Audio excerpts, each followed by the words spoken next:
રાતોરાત ગઠબંધનનો ખેલ થતા આ દેશના વડાપ્રધાનની ખુરશી ડગમગી, સરકાર ગુમાવવાનો વારો। ભારતના પાડોશી દેશ નેપાળમાં ફરી રાજકીય ઉથલપાથલ જોવા મળી રહી છે। ગઠબંધનને રાતોરાત ખેલ કરી નાખતા વડાપ્રધાન પુષ્પકમલ દહલ પ્રચંડની ખુરશી ડગમગી ગઈ છે। 16 વર્ષમાં આ 13મી વખત છે જ્યારે કોઈ સરકાર પડી રહી છે। પ્રચંડ સરકારને પૂર્વ વડાપ્રધાન કેપી શર્મા ઓલીની કોમ્યુનિસ્ટ પાર્ટી ઓફ નેપાળ એટલે કે CPN-UML દ્વારા ટેકો મળ્યો હતો। જો કે હવે ઓલીની પાર્ટીએ પ્રચંડ સરકારમાંથી સમર્થન પાછું ખેંચી લીધું છે અને હવે CPN-UML અને નેપાળી કોંગ્રેસ વચ્ચે ગઠબંધન થઈ ગયું છે। જો કે પ્રચંડ વડાપ્રધાન પદ પરથી રાજીનામું આપવા તૈયાર નથી, તેમજ તેમનું કહેવું છે કે તેઓ સંસદમાં વિશ્વાસ મતનો સામનો કરશે।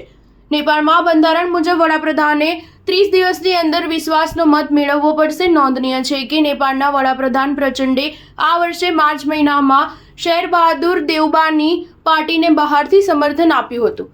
દેવબાની પાર્ટી પ્રચંડના સમર્થનથી ચાલી રહી હતી, પરંતુ 15 મહિના શાસન કર્યા બાદ આ સરકાર પડી ગઈ હતી।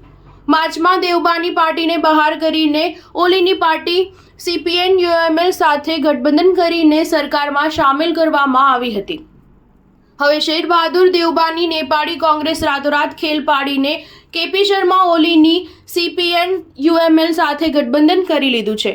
બંને પક્ષો વચ્ચે રાજકીય સમજૂતી પણ થઈ ગઈ છે, ત્યારે હવે આ અંતર્ગત દેવબા અને ઓલી બંનેમાંથી કોઈ એક અથવા વારાફરતી એક પછી એક વડાપ્રધાન બની શકે છે। સૂત્રો પાસેથી મળતી માહિતી મુજબ પહેલા કેપી શર્મા ઓલી વડાપ્રધાન બનશે, તેમના પછી દેવબા પદ સંભાળશે।